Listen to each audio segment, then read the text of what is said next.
ده نهر النيل، فرع دمياط من أمام مدينة المنصورة، والناحية التانية مدينة طلخة.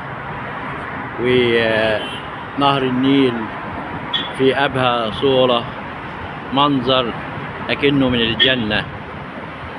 وصدق رسول الله صلى الله عليه وسلم لما قال في حديث صحيح إن نهر النيل من أنهار الجنة. وفسر العلماء هذا الحديث بتشبيه مياه نهر النيل بأنهار الجنة من حيث عذوبة مياهه ونقاوة المياه بتاعته. واحنا شايفين صورة رائعة جدا، وبيظهر الكوبري اللي هو بيوصل بين طلخة والمنصورة. وطبعا المنصورة تعتبر عاصمة محافظة الدقهلية، هذه المحافظة التي خرج منها الإمام الشيخ الشعراوي، وخرج منها الكاتب الكبير أنيس منصور، الذي كان صديقا شخصيا للرئيس الراحل محمد أنور السادات. وخرجت من هذه المحافظة، محافظة الدقهلية، الست أم كلثوم المغنية الشهيرة كوكب الشرق،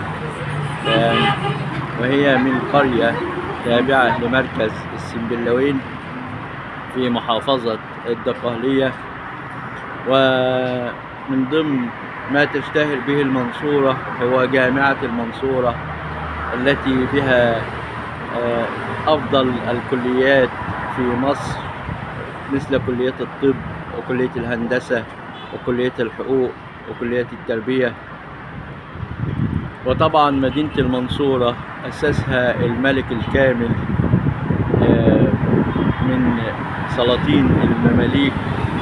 وطبعا مدينة المنصورة بتشتهر بأن قامت فيها معركة المنصورة بين المماليك وبين الحملة الفرنسية بقيادة لويس ال19، والمماليك أياميها انتصروا، علشان كده سميت هذه المدينة بمدينة المنصورة لانتصار قوات المماليك التي كانت تحكم مصر في ذلك الوقت على الجيش الفرنسي.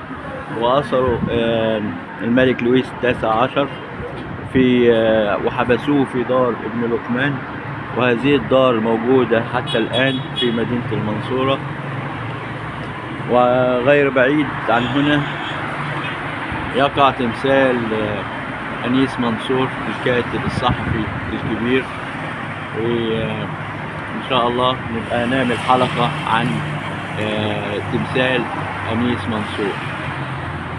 إذا أعجبك الفيديو فأعمل اشتراك في قناتي على اليوتيوب مجانا. مع خالص تحياتي، حمدي الجمل.